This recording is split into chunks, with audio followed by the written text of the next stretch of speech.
Views of Faisal محمد کے انتہائی واجب الاحترام ویورز اور سبسکرائبر کی خدمت میں فیصل محمد کا سلام عرض ہے۔ آج کا ویلاگ پاکستان اور بین الاقوامی خبروں دونوں کے حوالے سے انتہائی اہم ہے۔ کچھ اہم چیزیں میں خبریں آپ کو بریک کرتا جاؤں گا اور آپ سے میری گزارش ہوگی کہ آپ اس ویلاگ کو آخر تک دیکھیں تاکہ ساری صورتحال کو آپ سمجھ سکیں، اور آپ سے گزارش یہ بھی ہوگی کہ ویلاگ دیکھنے کے بعد آپ کم از کم ہماری بتائی ہوئی خبروں اور تجزیوں پر غور ضرور کیا کریں۔ آج جو سب سے پہلی خبر یہ ہے کہ میں نے آپ کو بتایا تھا کہ روس اور یوکرائن کا جو معاملہ ہے وہ بڑھتا جا رہا ہے اور اس میں بڑی تیزی سے جسے کہتے ہیں کہ بگاڑ پیدا ہو رہا ہے۔ اس کی وجہ یہ ہے کہ زیلنسکی نے جو جرمنی، فرانس اور برطانیہ کے جو بھی دورے کیے تھے، وزٹ جو کیے تھے، ان دوروں کے بعد انہوں نے لانگ رینج میزائل اور فائٹر جیٹ کی بات کی تھی۔ گو کہ فائٹر جیٹ کا تو ابھی تک فیصلہ نہیں ہو پایا، لیکن لانگ رینج میزائل دینے کی وجہ سے یوکرین کا جو ہے حوصلہ جو ہے جنگی وہ بڑھ گیا ہے، اور اس کے علاوہ یہ ہے کہ پیوتن جو ہے اس بات کے اوپر سخت نالاں ہیں۔ اسی چیز کو دیکھتے ہوئے آپ کو یاد ہوگا کہ ویوز آف فیصل محمد کے اسی چینل نے آپ کو یہ خبر بریک کی تھی، اور میں اپنی خبر کی تصدیق کرتا ہوں کہ 24 فروری تک روس جو ہے یوکرائن کے اوپر کوئی بہت بڑے اہداف اور بہت بڑے خطرناک حملے جو ہے وہ کرے گا، اور 24 یا 23 یعنی 23 کی رات یا 24 کی رات، ان دو راتوں کے درمیان کسی وقت بھی کوئی یوکرائن پہ بہت بڑا حملہ ہو سکتا ہے۔ لیکن اس تمام صورتحال کے اندر یہ جو فیصلہ ایک طے کیا تھا، اس کو امریکہ نے بھی محسوس کیا، اس کو نیٹو نے بھی محسوس کیا کہ ظاہر سی بات ہے، ہم آپ کو جب بتا رہے ہیں تو وہ تو بڑی طاقتیں ان کو نہیں پتا ہوگا، تو انہوں نے بھی اس چیز کو محسوس کیا، اور فوری طور پر بائیڈن نے ایک سیکرٹ آپریشن پلان جو ہے وہ تشکیل دیا ہے۔ میری اطلاعات کے مطابق جو میرے ذرائع ہیں وہ یہ بتا رہے ہیں کہ بائیڈن جو ہے 22 فروری کو پولینڈ جائیں گے، اور پولینڈ جانے کے بعد وہاں سے وہ مزید جو ہے روس کے اوپر براہ راست حملے کرنے کے لیے اور اس بات کی اجازت دینے کے لیے یوکرائن کو کہ وہ براہ راست کریمیا پر حملہ کر کے کریمیا پر قبضہ کر لے۔ یہ سارے معاملات جو ہیں جب پیوٹن کے اور ڈوما تک پہنچا تو انہوں نے بھی فوری طور پر اب یہ فیصلہ کر لیا ہے۔ میں آپ کو بار بار کہہ رہا تھا کہ پیوٹن نے کہا تھا کہ ہم اب وارننگ نہیں دیں گے، ہم جو ہے اب کام شروع کریں گے، لہٰذا آج صبح سب سے پہلے تو پیوٹن نے یہ کام کیا کہ انہوں نے اوڈیسا کے قریب جو ایک بہت بڑا پل ہے جو کہ رومانیہ سے ملانے والا ہے، اس کو انہوں نے اڑا دیا، اور اس پل کو اڑانے کے بعد انہوں نے یوکرائن کی سرزمین اور پلس مولدووا کی سرزمین کے اوپر اپنے میزائل کا جو تجربہ ہے وہ تجربہ کیا اور ان کی فضا کو استعمال کیا۔ یوکرائن کی اس تمام صورتحال اور بڑھتی ہوئی جنگ کے پیش نظر جو دوسرے ممالک ہیں تو وہ نیٹو میں، لیکن ان کے اندر شدید تشویش بڑھ گئی ہے۔ اس تمام یعنی کہ ایئر سپیس کی وائلیشن ہونے کے بعد بھی رومانیہ نے روس سے کوئی احتجاج نہیں کیا، اور نہ ہی نیٹو کو انہوں نے کمپلین کی ہے، لیکن ہم نے جب معلومات کی تو ہمیں رومانیہ کی وزارت خارجہ اور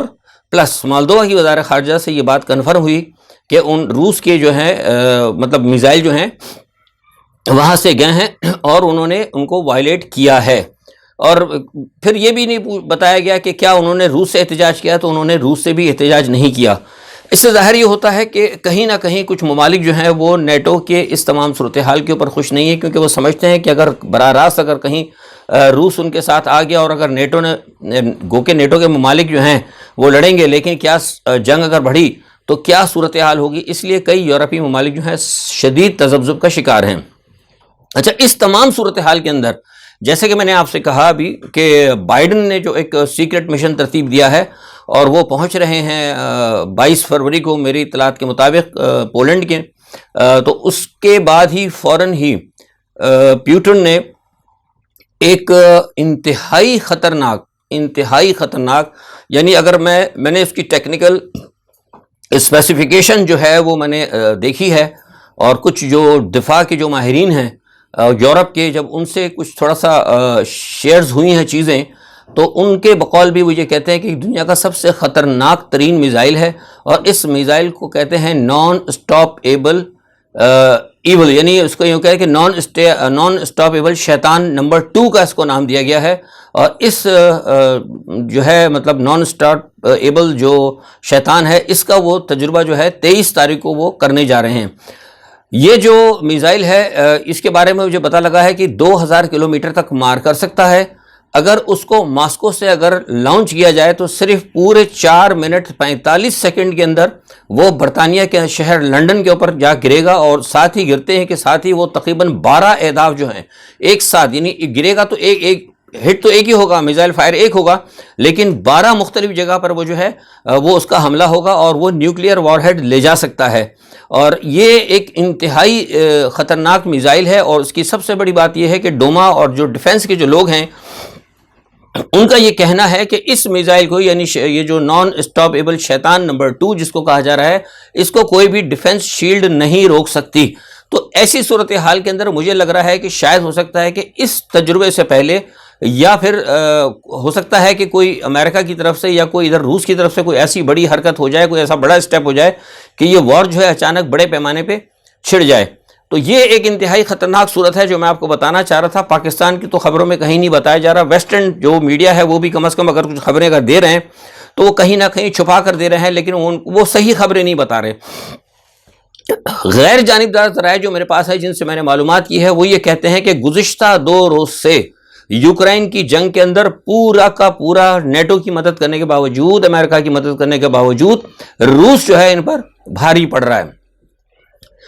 ایک یہ صورتحال تھی۔ دوسری ایک فوری طور پر ایک صورتحال جو ڈیولپ ہونے جا رہی ہے وہ یہ ہے کہ ہم نے آپ کو بتایا تھا کہ ایران نے اپنے ایگل ایئر بیس کا اچانک خود ہی نمائش کی، اور اچانک ساری دنیا کو، خاص طور پر اسرائیل کو اور امریکہ کو نے ششدر کر دیا کہ یہ ایگل بیس جو زیر زمین تھا ان کو نہیں پتہ لگا۔ ایران کے زیر زمین ایگل بیس اور اس کے اندر جو جدید فائٹر جیٹس کی نمائش کے بعد جو ہے اسرائیل میں کھلبلی مچ گئی ہے، اور اسرائیل جو ہے فوری طور پر ایران پر حملہ کرنے کے لیے معاملہ طے کر رہا ہے۔ اسی پس منظر کے اندر اسی پس منظر میں آپ کو جرمنی،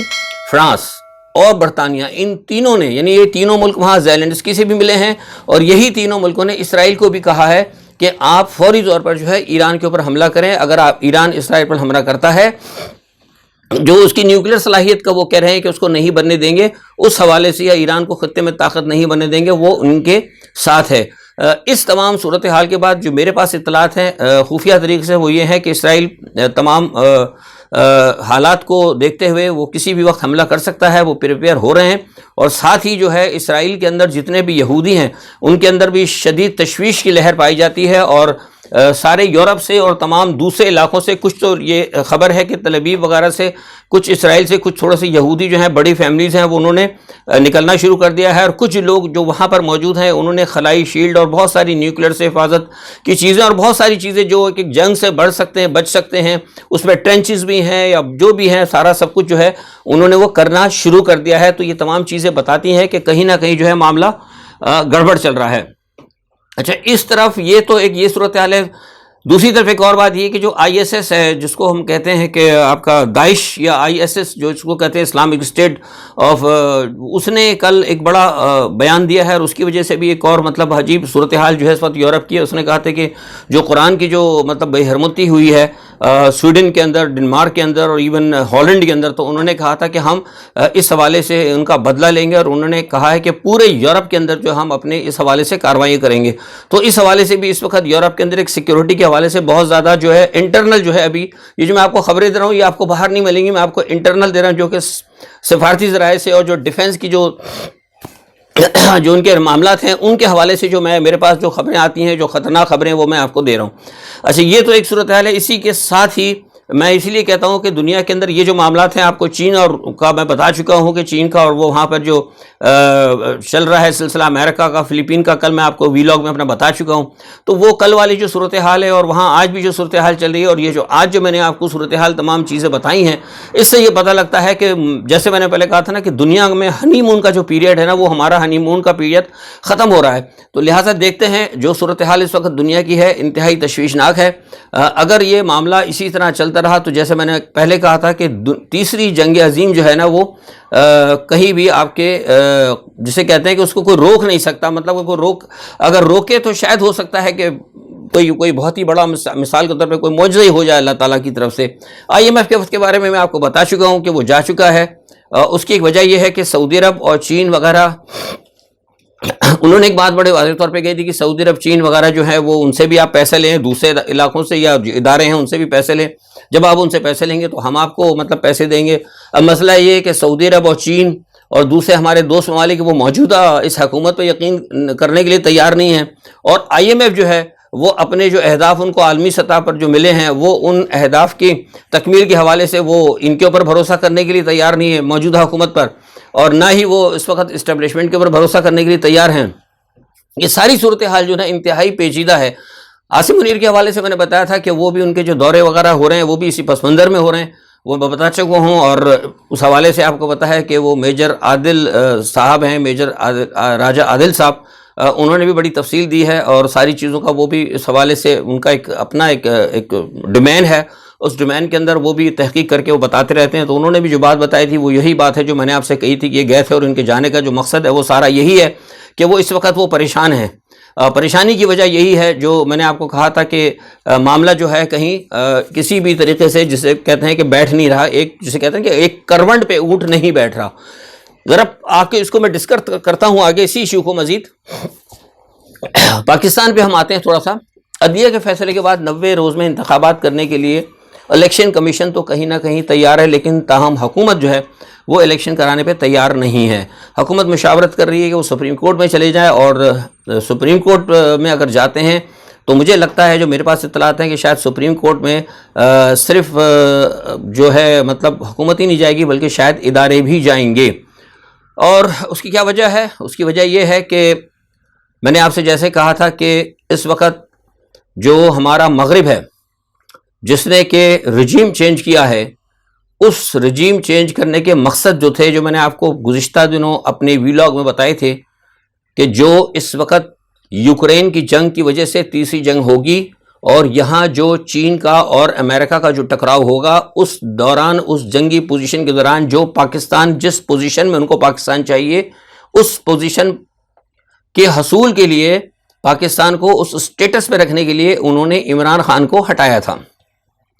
اب اگر مثال کے طور پر اگر الیکشن ہو جاتے ہیں تو مسئلہ یہ ہوگا کہ پھر دوبارہ عمران خان آ جائیں گے۔ الیکشن کا مطلب یہ ہے کہ عمران خان کی دوبارہ واپسی، اور یہ فی الحال مغرب نہیں ہونے دے گا۔ اس کی وجہ میں نے آپ کو ابھی بتائی ہے کہ جو بین الاقوامی صورتحال ہے، اس پس منظر کے اندر جو میں نے ابھی آپ سے کہا تھا کہ ہمارے جو چیف ہیں وہ پھنس چکے ہیں۔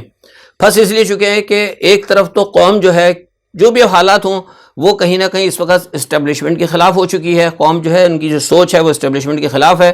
اور امریکہ بہادر بھی جو ہے اسٹیبلشمنٹ کو، یعنی آرمی چیف کو، پاکستان کی موجودہ خطرناک صورتحال کو دیکھنے کے باوجود بھی وہ ان کو کوئی رعایت دینے کے لیے تیار نہیں ہے۔ یعنی اس کا مطلب یہ ہے کہ اگر وہ اسٹینڈ کر جاتے ہیں امریکہ کے اگینسٹ، اور وہ فوری طور پر کوئی الیکشن کی بات کر کے اگر مطلب بغاوت ہی اگر کر دے مثال کے طور پہ، تو یہاں تو پھر قوم تو ان کے ساتھ فی الحال کھڑی نہیں ہے۔ اور اگر یہ بھی ڈر ہے کہ جب قوم بھی ان کے ساتھ کھڑی نہیں ہے تو پھر کیا ایران کے ساتھ کیا وہ امریکہ کے ساتھ اس طرح مخاصمت لے سکتے ہیں؟ میں سمجھتا ہوں بالکل نہیں لے سکتے۔ اس کی وجہ یہ ہے کہ اگر فوری طور پر ہماری جو پوزیشن ہے اکنامیکل، اور جس پوزیشن میں ہم پہنچ گئے ہیں، اگر ہم نے فوری طور پر امریکہ سے مخاصمت لی تو جو ہمارا تو اقتصادی حال جو ہوگا، لیکن ساتھ میں یہ ہے کہ بھارت کا پٹا بھی کھول دیا جائے گا۔ یہ میں آپ کو بالکل حقیقت، یہ تجزیہ نہیں ہے، کوئی ہوائی فائر نہیں ہے، یہ طے شدہ بات ہے، یہ ڈسکس ہو چکا ہے ان کے اوپر۔ اور اس حوالے سے آپ کو میں بتا دوں کہ کل جو ہے بھارت کے جو ایئر چیف ہیں، انہوں نے پاکستان کے قریب جو ہے تمام سرحدی علاقوں کا جو ایئر اسٹرائک جہاں سے انڈیا کر سکتا ہے، ان علاقوں پر کر ایئر چیف نے اہم جگہوں کا دورہ بھی کیا ہے جو پاکستان کے اندر یا کہیں آپ کو خبر نہیں ملا۔ اور اس کے حوالے سے میں آپ کو بتا چکا ہوں کہ جو دوسری ہماری سرحد ہے گلگت بلتستان، وہاں پر بھی ان کی ڈپلائمنٹ ہو چکی ہے، اور موومنٹ جو ہے وہاں پر بھی ان کی دیکھی جا سکتی ہے۔ تو اس تمام صورتحال کے اندر میں سمجھتا ہوں کہ آرمی چیف جو ہے اس وقت بہت بری طرح پھنس چکے ہیں۔ اب عدلیہ کی اگر بات مانتے ہیں اور فوری طور پر انتخابات کراتے ہیں تو عمران کی واپسی ہوتی ہے، اور اگر انتخابات نہیں کراتے مثال کے طور پر تو عوام پوری کھڑی ہوتی ہے، آئین کا مسئلہ ہوتا ہے، آئین کی خلاف ورزی ہوتی ہے۔ تو یہ ایک ایسی عجیب سی صورتحال اس وقت پیدا ہو گئی ہے پاکستان میں کہ اس سے ہمیں ہر صورت میں نکلنا بہت ضروری ہے۔ اور عمران خان بھی اس تمام صورتحال پر نظر رکھے ہوئے ہیں، اور جیسے میں نے کہا تھا کہ حکومت جو ہے، بہرحال حکومت، چونکہ حکومت کے پیچھے پورا مغرب ہے، حکومت کے پیچھے پورا امریکہ کا ہاتھ ہے، تو امریکہ بہرحال حکومت پوری کوشش کر رہی ہے کہ کسی نہ کسی طریقے سے عمران خان کے گرد گھیرا تنگ کیا جائے۔ جیسا کہ میں نے گزشتہ دنوں آپ کو بتایا تھا کہ عمران کی گرفتاری جو ہے فروری کے اندر ہو سکتی ہے، معاف کیجیے گزشتہ دنوں دو اہم جگہوں پر یہ بات چیت ہوئی کہ عمران کی گرفتاری کے لیے کون سا وقت موزوں ہے. تو یہ مشورہ دیا گیا کہ جس وقت پی ایس ایل ہوگا، پی ایس ایل کے دوران کیونکہ قوم پوری مشغول ہوگی میچز دیکھنے کے لیے، تو اس دوران وہ بہت اچھا ٹائم ہوگا کہ عمران خان کو اس وقت گرفتار کر لیا جائے. لیکن عمران خان بھی اس تمام صورتحال پہ نظر رکھے ہوئے ہیں. دیکھتے ہیں کہ کیا واقعی یہ اسی دوران عمران خان کی گرفتاری ہوتی ہے، یا پھر یہ ہے کہ فوری طور پر جو عدالتوں کے ذریعے جو معاملہ چل رہا ہے. کیونکہ دیکھیے ایک بات میں آپ کو پہلے بھی بتا چکا ہوں، اور میں اپنی خبر کو دوبارہ کنفرم کر رہا ہوں کہ کچھ قاضی جو ہیں، محتاط الفاظ میں بات کر رہا ہوں، کچھ قاضی جو انتہائی ایماندار، انتہائی منصف اور ملک اور قوم کی موجودہ صورتحال کو دیکھتے ہوئے انصاف پہ وہ جو فیصلے کرنا چاہتے ہیں، وہ انصاف کے فیصلے کہیں نہ کہیں عمران خان کے حق میں جاتے ہیں. لیکن کچھ قاضی جو کہ اکارڈنگ ٹو دی سچویشن عالمی طاقتوں کے ساتھ اور حکومت کے ساتھ ہیں، وہ جو فیصلے کرنا چاہتے ہیں وہ عمران کے خلاف جاتے ہیں. اس میں عمران کی نااہلی، اس میں عمران کے خلاف مقدمات اور عمران کی گرفتاری بھی ہے. تو یہ ایک جو ہے نا اس وقت جو قاضیوں کے درمیان بھی، یعنی ایک تو اسٹیبلشمنٹ کے لیے مصیبت ہے، دوسری طرف یہ پوزیشن جو ہے یہ قاضیوں کے لیے بھی بڑی عجیب سی بن گئی ہے. تو ہمارے ملک میں اس وقت پاکستان میں جس وقت میں آپ سے بات کروں تو ہمارا ملک میں سمجھتا ہوں کہ انتہائی تشویشناک صورتحال میں گزر رہا ہے. اور دیکھنا یہ ہوگا کہ اب اس میں کس طریقے سے نکلتے ہیں، کیونکہ مجھے جو ڈیڈ لاک نظر آ رہا ہے تو اس میں تو مجھے کوئی اچھی ابھی تک صورتحال نظر نہیں آتی. بہرحال دیکھتے ہیں کیا ہوتا ہے. آج کے لیے اتنا ہی. میرا ویلاگ آپ ضرور سنیں، اور سننے کے بعد اپنا اس کو ضرور سوچیں جیسے میں نے پہلے کہا تھا، اور اپنی رائے سے ضرور آگاہ کریں. اپنا بہت خیال رکھیے گا. اللہ حافظ.